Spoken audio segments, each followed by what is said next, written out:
বাংলাদেশের যে সুন্দর একটা পরিবেশ, এখন যে গণতান্ত্রিক সুন্দর একটা পরিমণ্ডল আমরা দেখতে পাচ্ছি, এটাকে নষ্ট করার একটা পরিকল্পনা চলছে। আমরা বিভিন্ন সময় মসজিদ মাদ্রাসা এই ধরনের ঘটনা দেখে থাকি।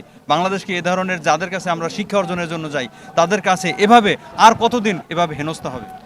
দেখেন, এটা খুবই দুঃখজনক। আমার একটা মেয়ে আছে, আমার মেয়ের বয়স 10 বছর। আমরা হুজুরদের মানে বিশেষ করে শিক্ষা প্রতিষ্ঠানটা আমাদের কাছে সবচেয়ে নিরাপদ আশ্রয় মনে হয়।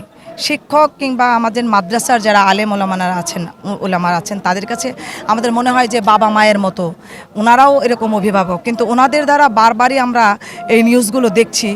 খুবই দুঃখজনক। আসলে এটা মাদ্রাসার শিক্ষক কিংবা হুজুর বলে বিষয়টাকে ওভাবে দেখার কোনো সুযোগ নাই। যেই ব্যক্তি ক্রাইম করেছে তার মানে তার মানসিকতার সমস্যা। এখানে অসংখ্য আলেম ওলামা বাংলাদেশে আছেন। আপনি এই পরিসংখ্যানটা দেখলে কিন্তু সংখ্যায় আলেম বেশি হবে না, বুঝতে পেরেছেন? সংখ্যায় ওই ব্যক্তি, তাহলে ওই ব্যক্তি কিন্তু আপনার পরিবারের আশেপাশেই আছে, এটাকে অস্বীকার করার কোনো সুযোগ নাই। তবে এইটাকে কঠিনভাবে প্রতিহত করতে হবে, এইটাকে এইভাবে ছাড় দেওয়ার কোনো সুযোগ নাই, সে যেই হোক। আমি যেহেতু এখন ধরেন দলীয় থাকলে দলের কথা একরকম, রাষ্ট্রের জায়গায় থেকে রাষ্ট্রের যে দায়িত্ব আছে, রাষ্ট্র জনগণকে নিরাপত্তার যেই কমিটমেন্ট দিয়েছে, আমার মনে হয় যে এখন এটা সেই যেটা আগে হতো অনেক লেন্থি একটা প্রসেস হয়ে যেত, অনেক সময় নিত। আমার মনে হয় কালক্ষেপণের কোনো সুযোগই নাই। এগুলোর অ্যাকশন একদম যথাযথভাবে নিতে হবে। সাক্ষ্য প্রমাণ মিলে গেলে মানে 1 মিনিটও দেরি করা যাবে না, সাথে সাথে শাস্তির বিধান করতে হবে। কারণ যতক্ষণ পর্যন্ত এইটা না হবে ততক্ষণ পর্যন্ত এই সমস্যাটা বাড়বে। পাশাপাশি আমাদেরকে কিন্তু জনসচেতনতাটা বাড়াতে হবে। পারিবারিকভাবে তাদেরকে এই অ্যাওয়ারনেসটা দরকার। এইটা আপনি দেখেন, যতই বলেন না কেন, সমাজ পরিবার এই জায়গাটা যদি সচেতন না হয়, আপনি রাষ্ট্রের হয়ে যতই চেষ্টা করেন ওই জায়গায় পৌঁছতে পারবেন না। তো আমার মনে হয় যে এইটা নিয়ে সামাজিকভাবে একটা আন্দোলন গড়ে তোলা দরকার, সামাজিকভাবে প্রতিহত করা দরকার।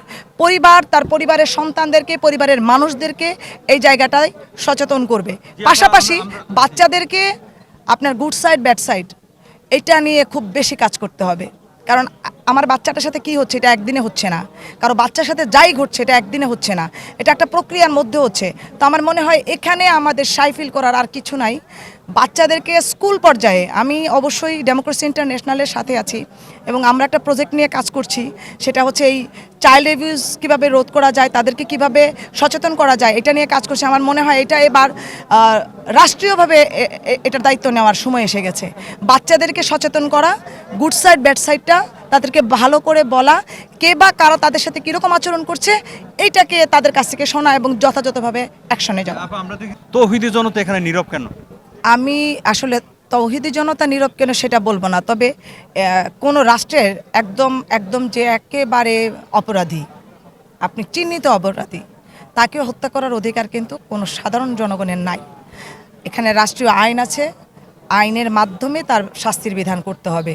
তাহলে আমি কোনো মবকেই উস্কে দেওয়াটা পছন্দ করছি না, কোনো মব সৃষ্টিকারীদেরকে আমি কখনোই সমর্থন করছি না এবং এটার দৃঢ় বিরোধিতা করছি। কারণ এই ধরনের পরিস্থিতি যদি বারবার হতে থাকে, বাংলাদেশে একটা বিশৃঙ্খলা তৈরি হবে এবং কেন যেন মনে হচ্ছে কোনো একটা মহল পর্যায়ক্রমে এটাকে মানে উস্কানি দিচ্ছে, এটাকে সুযোগ দিচ্ছে, দিয়ে বাংলাদেশের যে সুন্দর একটা পরিবেশ, এখন যে গণতান্ত্রিক সুন্দর একটা পরিমণ্ডল আমরা দেখতে পাচ্ছি, এটাকে নষ্ট করার একটা পরিকল্পনা চলছে।